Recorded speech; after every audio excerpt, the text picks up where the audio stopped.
My name is Elara Whitcomb, and I was 27 years old in Boston when my mother called 3 days before Thanksgiving and said the sentence that finally explained my whole childhood. Don't come home. Your sister doesn't want you here. No fight, no conversation, just a calm little excuse about keeping the peace, like I was the problem you remove so the table stays quiet.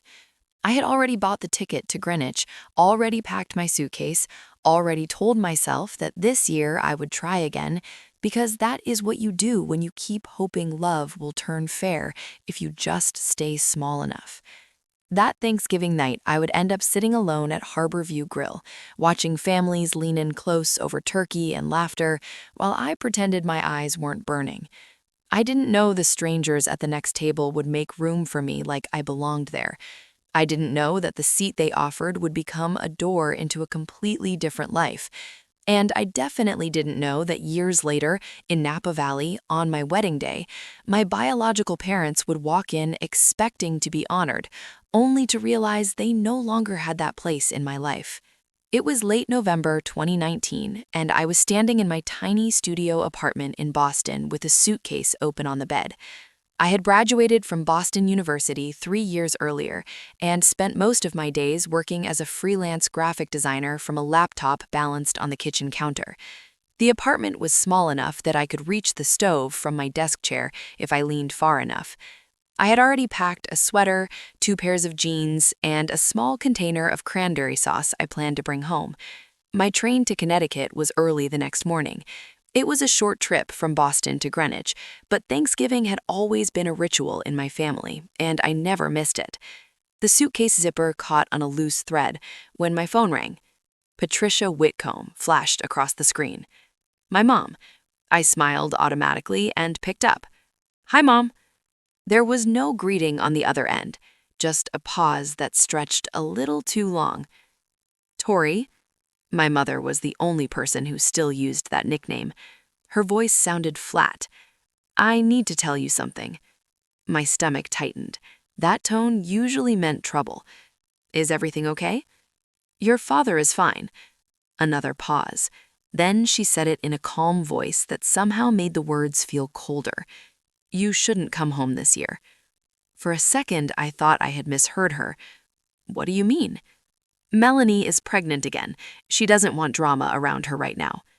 I stared at the half-packed suitcase. Drama? I hadn't spoken to my sister in months.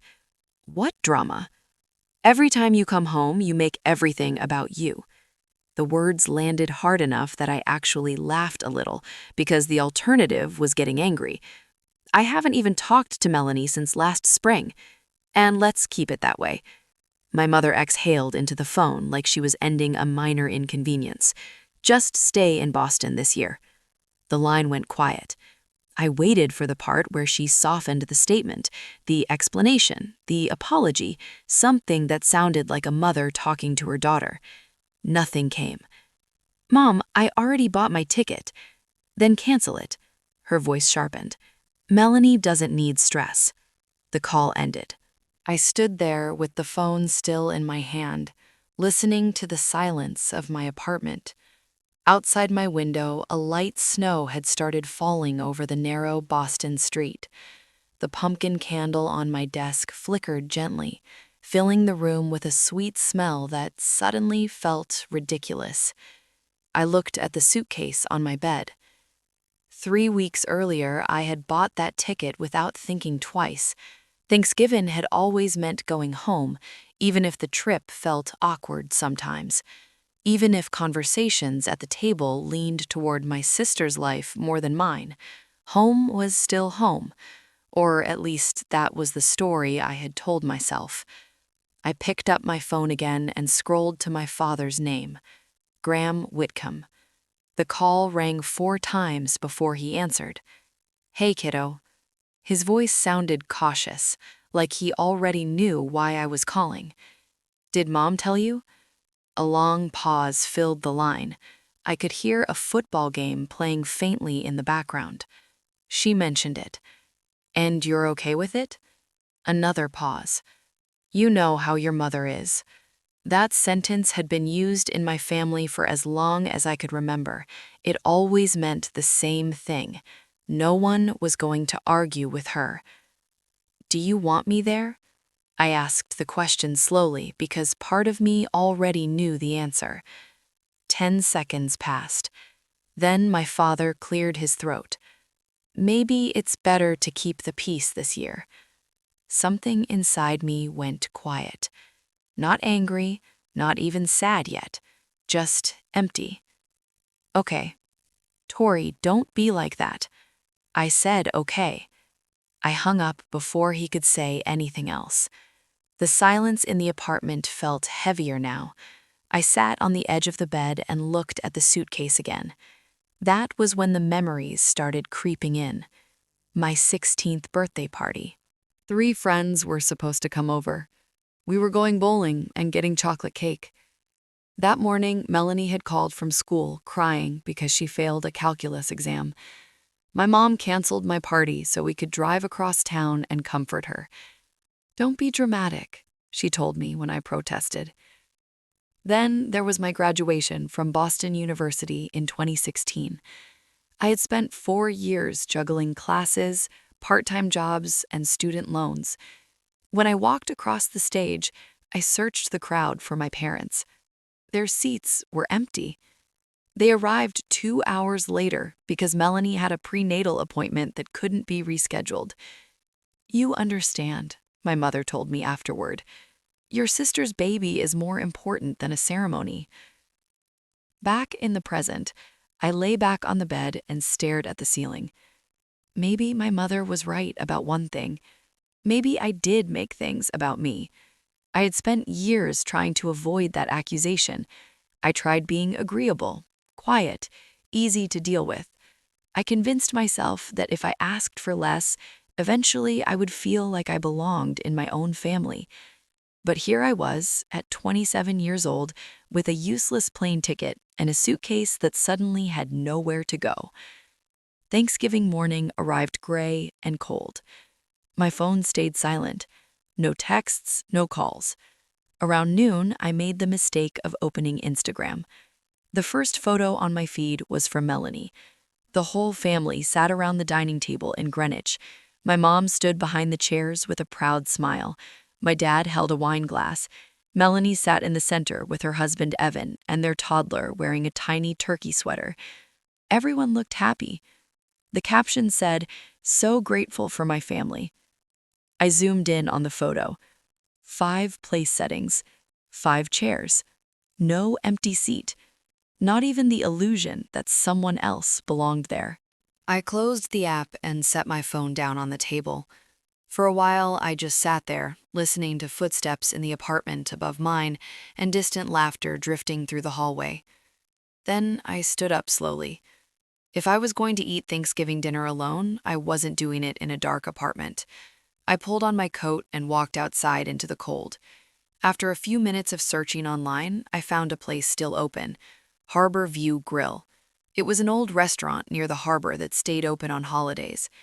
When I pushed through the door, warmth and the smell of roasted turkey hit me at the same time. The dining room buzzed with conversation. Families crowded around long tables. Glasses clinked. Kids laughed. The hostess glanced at her tablet. "Just one tonight?" "Just one." She led me to a small table tucked beside the kitchen door. I sat down and opened the menu, even though I already knew what I would order, the Thanksgiving special. A few minutes later, a plate of turkey, mashed potatoes, and cranberry sauce arrived in front of me. It looked perfect. I took a bite and barely tasted it. At the table beside mine, a large family filled 3 pushed-together tables. An older couple sat at the head. Their adult children and grandchildren passed dishes back and forth, interrupting each other and laughing easily. The kind of laughter that comes from people who are used to being together. I watched them out of the corner of my eye and tried to focus on my food, but something in my chest cracked open.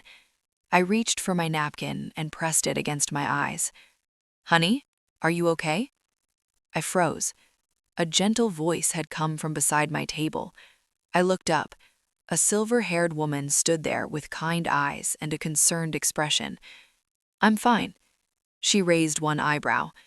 People who are fine usually don't cry into their mashed potatoes. I let out a small, embarrassed laugh. I'm sorry, I didn't mean to cause a scene. You're not causing anything. She glanced back at the lively table behind her, then back at me. No one should eat alone on Thanksgiving. Heat flushed my face as I lowered my napkin and realized how obvious I had been. The silver-haired woman didn't look annoyed or pitying. She looked steady, like she'd seen people fall apart before and didn't think it was something to be ashamed of. I swallowed and tried to pull myself together. It's just been a day. Looks like more than a day. She nodded toward the crowded tables behind her. Come sit with us. My first instinct was to refuse. I had been raised to never take up too much space, never ask for too much, never be the reason anyone had to adjust their plans. I don't want to intrude. Her expression softened, but her voice didn't. You are not intruding, I'm inviting. She held my gaze for a beat longer, and something in me gave up the fight. I looked down at my untouched plate, then back at her. Okay. She smiled like she'd known I would. Good. I'm Margaret. I'm Alara. Margaret reached out a hand and squeezed my shoulder once, like a promise that I was safe for the next few minutes. Then she turned and led the way back to her table. As we approached, the table's noise shifted, not stopping, just making room. An older man with a kind face and thick eyebrows rose halfway from his chair. Well, look at that. Margaret waved her hand as if this was the most ordinary thing in the world. This is Alara. She's joining us. The man extended his hand. Walter Calder. I shook his hand, surprised at the firm warmth of his grip. Happy Thanksgiving. Around the table, people looked up with curiosity that didn't feel sharp. A tall man with calm eyes stood and slid his chair back. We can fit another one. He reached for an empty chair from a nearby table, the kind with a little brass label on the back, and pulled it into the circle. He moved like someone who was used to making spaces work. Margaret leaned in. That's Nathan, my youngest. Nathan gave me a small smile that didn't ask for anything. Hi. Across from him, a man with an easy, tired expression lifted his glass. Lucas. A woman beside him smiled and tucked a strand of hair behind her ear. Emily. Two kids, a girl and a boy, peeked at me over their plates like I was a surprise dessert. The girl whispered something to the boy and he giggled. Walter nudged a bowl in my direction. Mashed potatoes. Emily reached over immediately and passed a plate of buttered rolls. You have to try these. Nathan set a glass down near my hand. Wine. My throat tightened again, but this time it wasn't the same kind of hurt. It was the strange pressure of being offered kindness without conditions. Thank you. Margaret took her seat, watching me like she was making sure I didn't bolt. For the next few minutes, I tried to catch up to the rhythm of their conversation. It flowed in a way my families never had. People interrupted each other, but not to dominate. They just overlapped, like they were comfortable sharing the same air. Lucas was telling a story about a patient at the hospital who insisted on wearing socks with little cartoon turkeys on them. It was the only thing that kept him calm. Emily rolled her eyes. Lucas acts like he deserves a medal for being compassionate. Walter raised his fork. He does deserve a medal. Being kind is rare these days. Nathan glanced at me and then back at his plate, like he was careful not to make me the center of attention. The kids kept sneaking looks. Finally, the girl leaned over. What's your favorite pie? I blinked, caught off guard by how normal the question was. Apple. Good answer. Connor nodded with the seriousness of a tiny judge. Maya grinned. We like pumpkin. Grandpa says it tastes like candles. Walter protested. I never said that. Nathan's mouth twitched. You did, last year. Walter sighed, the way men do when they realize they've been outnumbered. Fine, I said it once. The table laughed, and I found myself smiling, even though my eyes still felt swollen. At some point, Walter leaned back and looked at me directly. So, Alara, what do you do? The question didn't feel like an interrogation. It felt like interest. I'm a graphic designer, freelance. That's impressive. Emily's eyes lit up. We're always trying to design things for school events. It's a disaster. Maya groaned. Mom's posters always look like homework. Emily pretended to be offended. Excuse me? My posters are educational. Connor leaned toward me. Can you draw dinosaurs? I laughed, a real laugh this time. I can try. Margaret watched the exchange with a quiet satisfaction, then lifted her glass. A toast.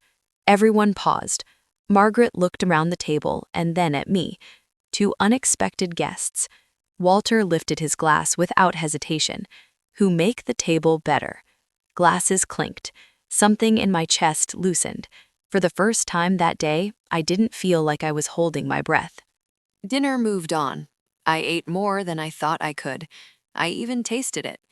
The turkey was tender, the gravy was salty in a way that felt comforting.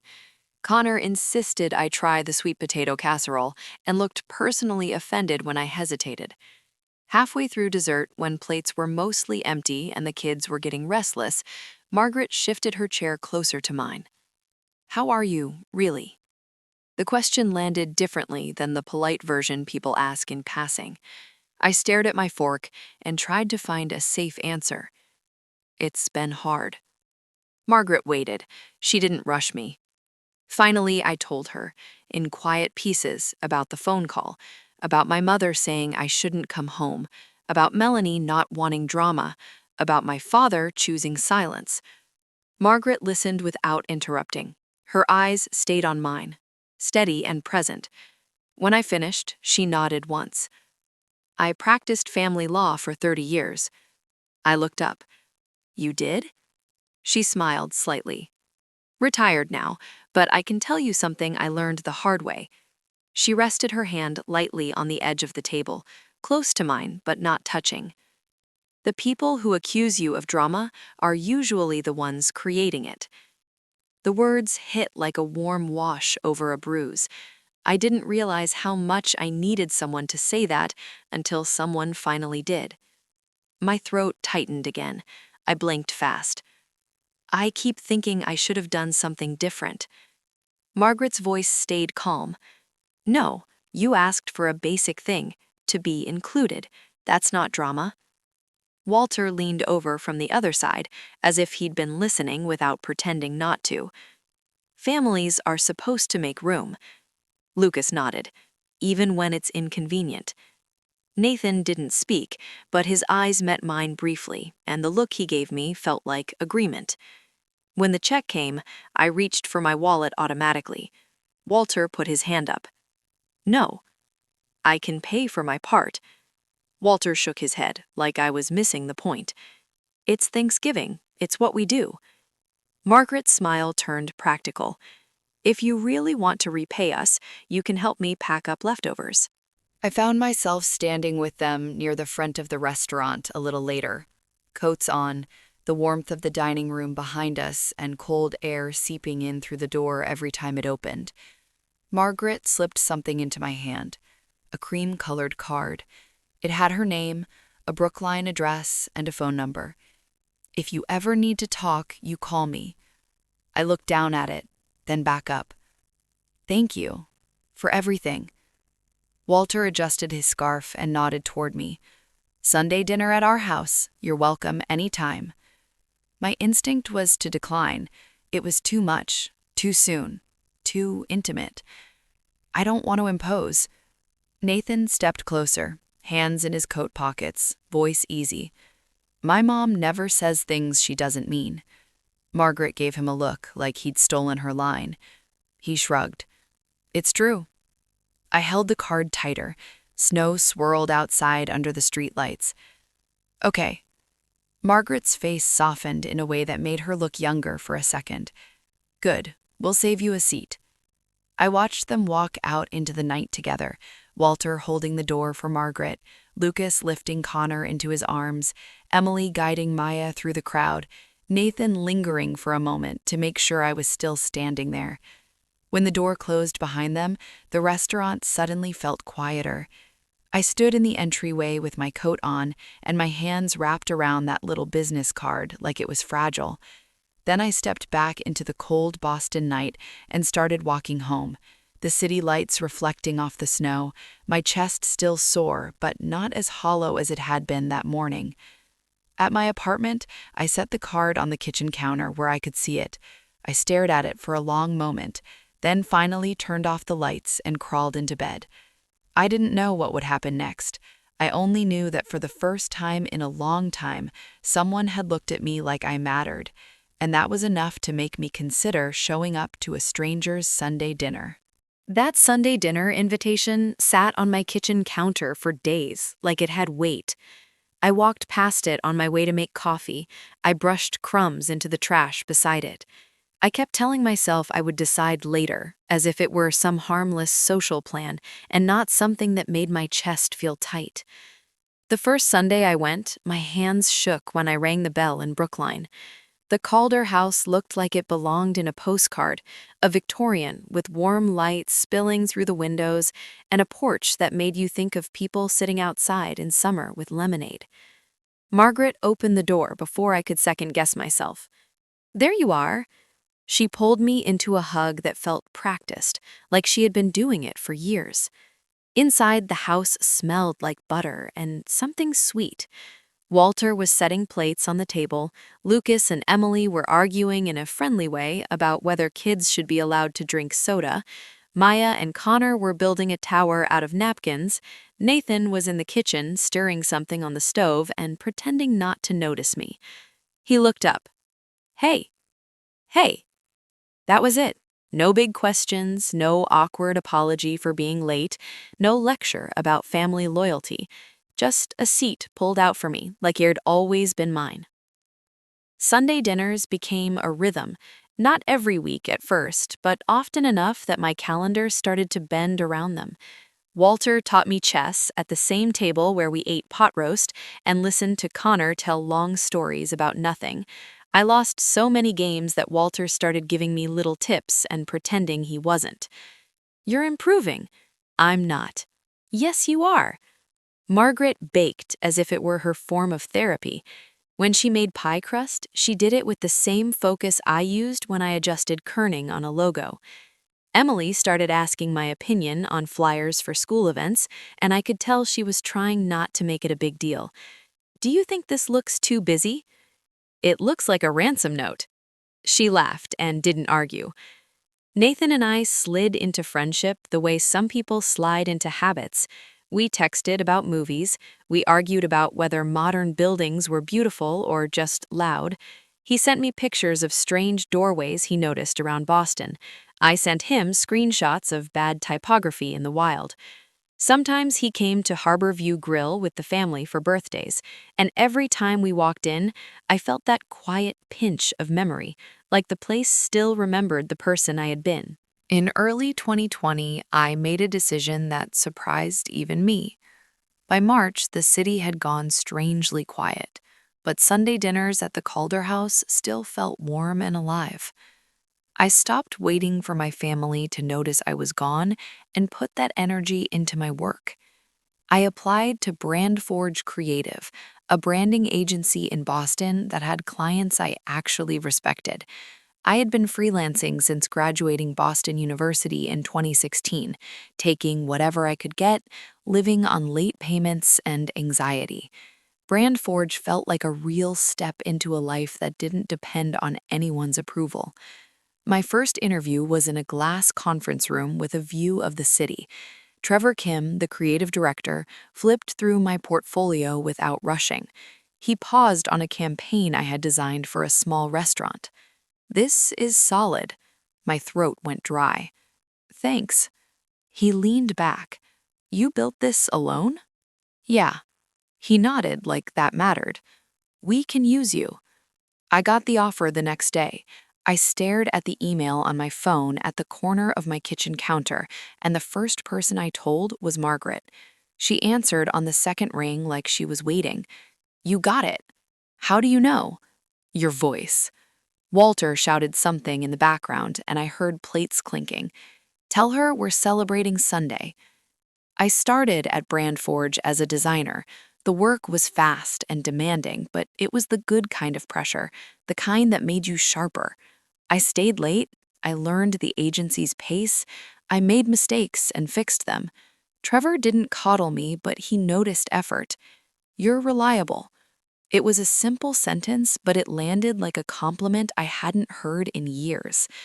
Time passed in a way it hadn't before. Weeks didn't feel like waiting, they felt like building. My family stayed silent through all of it. No calls, no texts, no Christmas card. At first, I noticed every absence. Then I stopped. Not because it stopped hurting, but because the hurt stopped steering my day. When I turned 28, the Calders bought a cake and wrote my name on it in thick frosting. Maya and Connor sang off-key and laughed at each other. Walter made a toast that was too sentimental for him, and then cleared his throat like he regretted it. To Alara, we're glad you're here. I blinked hard and took a sip of wine before I could speak. Nathan watched me from across the table, quiet. Later that night, when we were loading dishes into the dishwasher, he handed me a towel. You okay? I nodded. It's just weird. Being celebrated? Being included. He didn't push. He dried a plate and set it in the rack. You deserve it. That was the kind of thing he said sometimes. Not dramatic, not poetic, just steady. The kind of sentence that didn't ask for an answer. At Brand Forge, I moved up faster than I expected. By 2022, I was leading small projects. By 2023, I had my own accounts and junior designers asking me questions I didn't feel old enough to answer. In 2024, Trevor called me into his office and slid a folder across the desk. You're ready. Inside was the promotion paperwork. Art director. I walked out of that office and sat in my car for a full minute with my hands on the steering wheel, breathing like I had just run somewhere. That Sunday, Margaret made my favorite dinner without telling me. Walter put a bottle of wine on the table like it was an award. Nathan looked at me the way he always did lately, like he was proud in a quiet, personal way that made my stomach flip. After dinner, Nathan asked if I wanted to take a walk. It was cold, the kind of Boston evening where the air makes your eyes water. We walked without speaking much, our footsteps loud on the sidewalk. When we got back to the car, he didn't reach for the door right away. This place changed both our lives. He meant Harborview Grill. He said it like he had been carrying the thought for a while. A few nights later, he took me there. Same warm light, same dark wood, same clink of glasses and low hum of voices. I felt my throat tighten as soon as we walked in, but it wasn't grief this time. It was something else, something like recognition. We ate slowly. We talked about nothing important, as if he was giving me time to settle.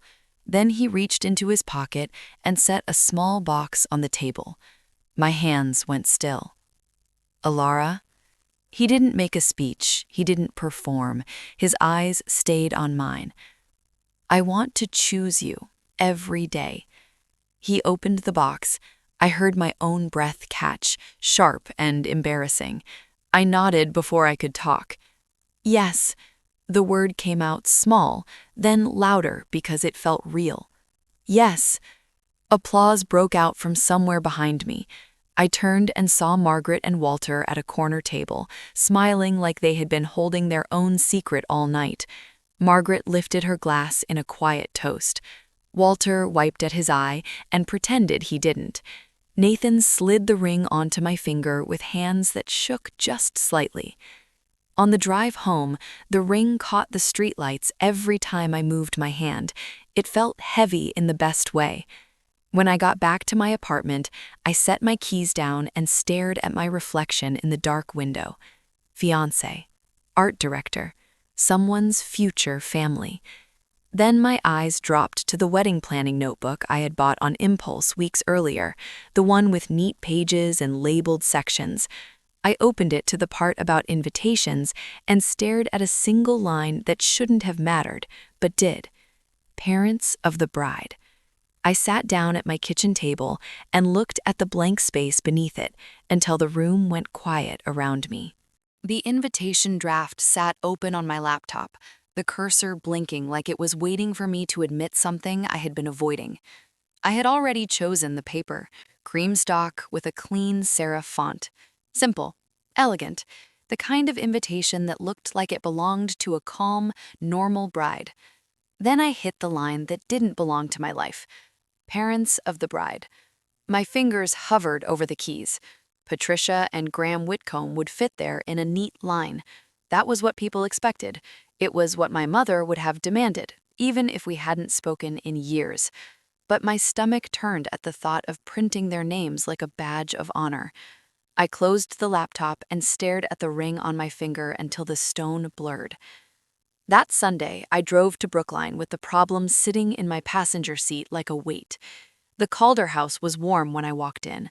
The smell of roasting chicken and rosemary hit me before Margaret did, and she was already wiping her hands on a dish towel as she came toward me. "You look tense." "I'm fine." Margaret's eyes narrowed slightly, not unkind. "No, you're not." Walter was in the dining room setting the table. He looked up and smiled. "Hey, kiddo." Nathan appeared from the kitchen doorway. He took one look at my face and didn't ask questions. He just stepped closer and pressed his hand lightly against my back, as if reminding me I wasn't alone. We ate dinner with the usual noise, Connor complaining about carrots, Maya telling a long story about a class project, Emily laughing at Lucas for chewing too loudly, Walter pretending he couldn't hear. I nodded at the right moments and moved food around on my plate, waiting for the opening to talk without turning the whole night into an announcement. After dessert, Margaret stood and started clearing plates. I followed her into the kitchen. The faucet ran, plates clinked, the dishwasher door hung open. Margaret looked over her shoulder. "Talk to me." I leaned against the counter. "It's the invitations." Margaret turned off the water. "Okay." I swallowed. "There's a line, parents of the bride." The words felt strange in my mouth, like I was borrowing them from someone else. Margaret didn't react with surprise. She just waited. "I can't put my parents' names there." I said it quickly, like ripping off a bandage.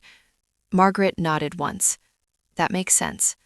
Walter's voice drifted in from the dining room. "Everything okay in there?" Margaret raised her voice. "Yes, Walter, we're fine." Then she looked back at me. "You don't want to put their names because it isn't true, not in the way that matters." My throat tightened. It feels like lying. Margaret pulled a chair out and sat. "Then don't lie." I stared at her. There isn't another option. Margaret's expression shifted, thoughtful. Then she spoke carefully, like she was choosing each word for a reason. "There is an option." She paused. "It's legal, it's real, and it's yours to decide." Nathan walked into the kitchen then, carrying 2 mugs of tea. He set one in front of me without a word and leaned against the counter beside Margaret. Margaret met my eyes. "It's called adult adoption." The phrase landed with a strange mix of shock and relief, like a door I didn't know existed had just appeared. I thought adoption was for kids.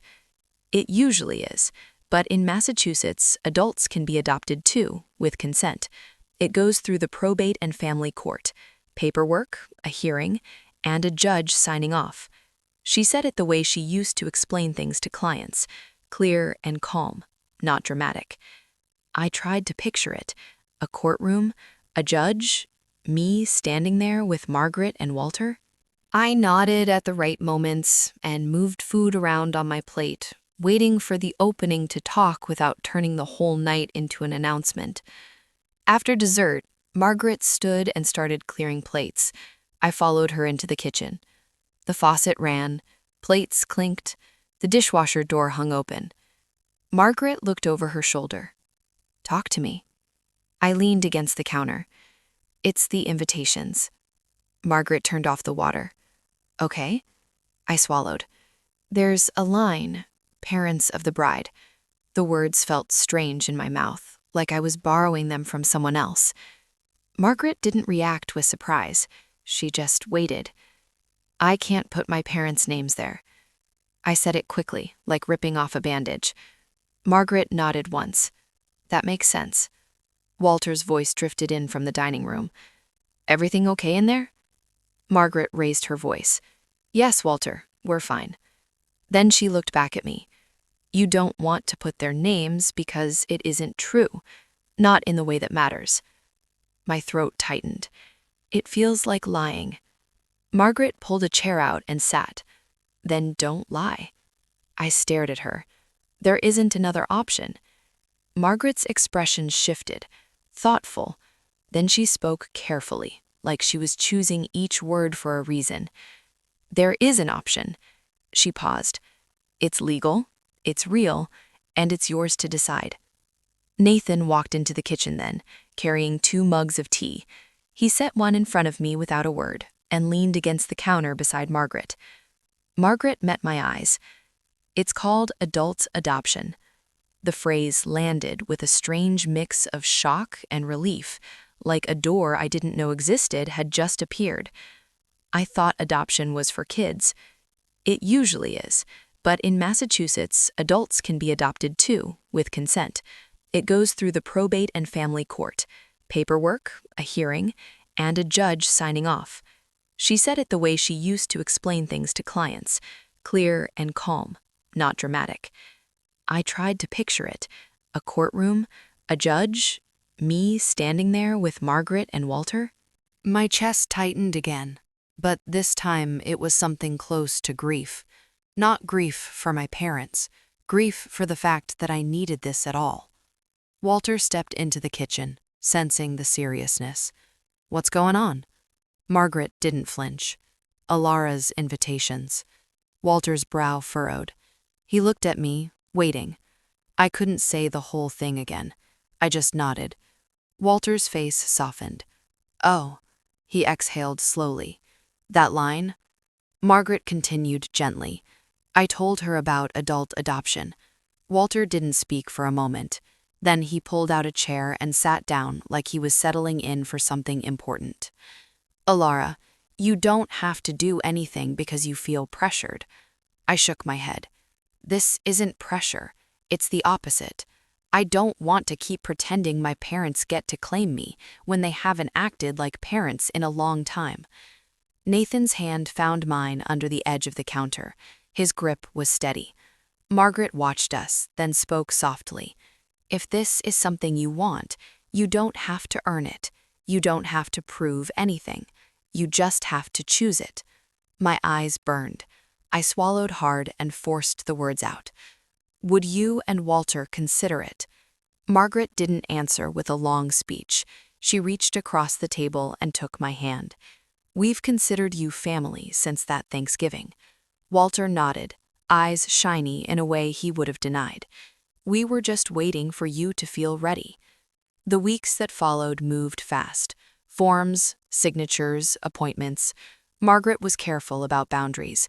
She had a former colleague handle pieces of the filing so it wouldn't feel like she was doing it to control the situation. I appreciated that more than I could say. The hearing was short and quiet, a small courtroom in Boston, a judge who looked tired but kind. Nathan sat behind us, his knee bouncing until he caught himself. When the judge asked why we wanted the adoption, my voice shook at first. Because they chose me when I needed it. That was all I could manage. A few weeks later, the paperwork came through. My last name changed, Alara Calder. Seeing it printed on an official document made my hands tremble, not because it was a fantasy, but because it was real, something solid, something no one could rewrite with a phone call. I kept the invitation simple. Parents of the bride, Walter and Margaret Calder. I stared at the proof on my screen until my eyes blurred. Then I hit approve. The next time my phone buzzed with a number I didn't recognize, I ignored it.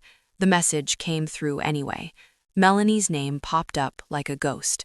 A single line. "So I hear you're getting married." My stomach dropped. Not because I cared what she thought, but because it meant my family had found the story again. Over the next few days, my mother called, again and again. Voicemails stacked up. Then texts. "Call me. This is ridiculous. We are your parents." I didn't respond. Then one Tuesday afternoon in early spring, while I was working from home at my kitchen table in Boston, my doorbell rang. I opened the door without checking first. Patricia stood there. She looked older than I remembered, grayer at the temples, but her eyes were the same, sharp and disappointed, like I had already failed her and she was there to collect. Tori. The nickname hit like a slap. "What are you doing here?" She walked past me into my apartment without waiting for an invitation. "What am I doing here? What are you doing?" She turned, scanning my living room, the framed photo on the shelf of me and Nathan at a hiking trail, a picture of the Calders around a table, Walter's arm around my shoulder, Margaret smiling straight at the camera. Patricia's mouth tightened. Who were these people? My family. Her face twisted. "I am your family." "You were." The words came out calm. That surprised me. Patricia's eyes flashed. "I want an invitation to your wedding." "No." The single syllable stopped her. Her chin lifted like she couldn't believe I had said it. "You can't do this. Do you know how humiliating this is? People talk. Your sister is pregnant. Your father is embarrassed. You're making us look like monsters." There it was. Not grief, not love, reputation. I walked to the door and opened it. "You told me not to come home." Patricia's breath hitched. I held her gaze. "I built a new home instead." For a second, she looked like she might say something softer, something real. Then her face hardened. "This is not over." I didn't answer. I didn't need to. I stepped back and waited. Patricia stared at me like she was trying to find the version of me that would fold. Then she grabbed her purse, brushed past me, and walked out. When the door clicked shut, my knees finally went weak. I leaned my forehead against the wood and breathed until the shaking passed. Then I turned back into my apartment, stared at the stack of invitation envelopes on my table, and forced my hands to steady as I began sealing them one by one. By the time June 2025 arrived, I had learned what calm actually felt like. Not the tense kind of calm where you wait for something to go wrong, but the quiet kind that comes after you stop chasing people who never planned to catch you. Our wedding weekend in Napa Valley was warm and bright. The vineyards rolled out in neat green lines, and the air smelled like sun and dry grass and grapes. The ceremony space was set up outside with white chairs and simple flowers. 120 guests had flown in or driven out.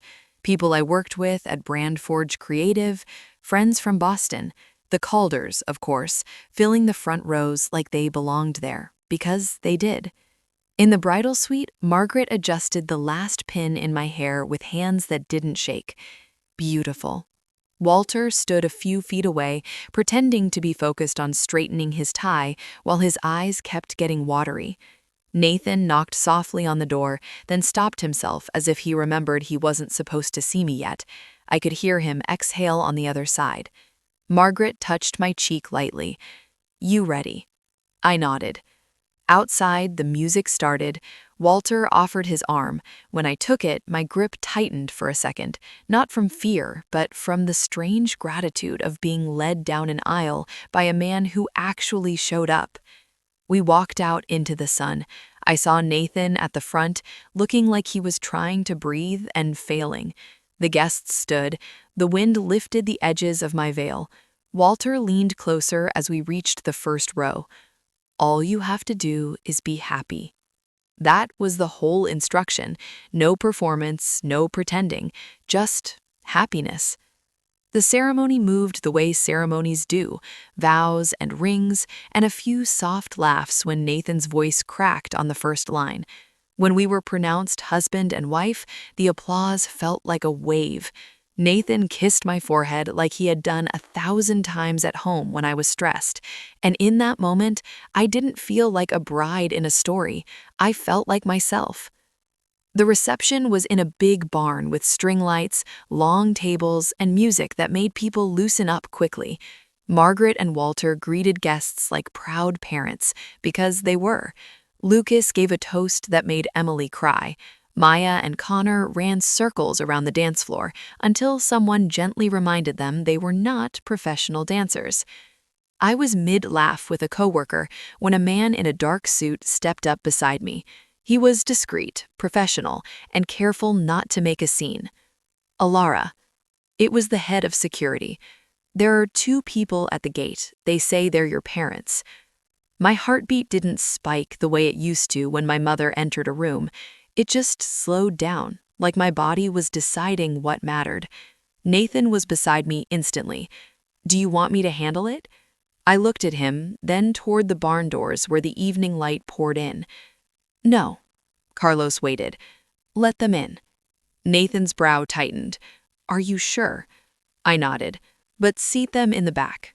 Carlos gave a small, respectful nod and walked away. A few minutes later, I saw them. Patricia and Graham Whitcomb stood near the entrance, scanning the room like people trying to find their place in a space that no longer belonged to them. My mother's eyes moved from table to table, taking inventory. My father looked smaller than I remembered, his shoulders slumped, his hands clasped in front of him like he didn't know what to do with them. Patricia's gaze landed on me. Her face hardened into something she probably thought looked dignified. The MC stepped up to the microphone, his voice smooth and practiced. "Ladies and gentlemen." Conversation softened, glasses lowered. Daniel smiled, waiting for the quiet to settle. "Before we continue tonight, I want to recognize some very special people." Patricia shifted her weight forward, already preparing to accept the moment. Daniel lifted his notes. "Please welcome the parents of the bride." My mother's chin lifted. "Walter and Margaret Calder." The barn erupted. Applause, cheers, a whistle from someone near the bar. Walter stood, one hand on Margaret's back. Margaret waved with a composed smile that made my chest ache. They looked like parents at a wedding, because that was exactly what they were. Across the room, my mother went still. Her mouth opened slightly, then closed. She turned to my father as if he could translate what she had just heard. Patricia pushed through the crowd before the applause fully died. She stopped in front of me, eyes sharp. "You replaced us." Her voice was low, meant to cut without being overheard. I didn't raise mine. I didn't need to. "You gave that place up." Patricia's face flushed. "You can't just decide that." My father stepped closer, his eyes wet. "Tori." The nickname sounded wrong now, like it belonged to someone I used to be. "I'm sorry." Patricia snapped her head toward him. "Graham." He didn't look at her. "I should have done better." He swallowed, struggling to keep his voice steady. "I knew what was happening. I let it happen." The guests nearby were watching now, their faces turned politely away, but not really. Nathan moved beside me, not threatening, just present. Patricia's eyes flicked to him with resentment. "This is humiliating." Walter appeared at my shoulder. He didn't crowd her. He didn't shout. He simply stood like a door. "Then you should leave." Patricia's eyes flashed. "Who are you to tell me that?" Walter's voice stayed calm. "I'm her father." Patricia scoffed. Walter continued without changing his tone.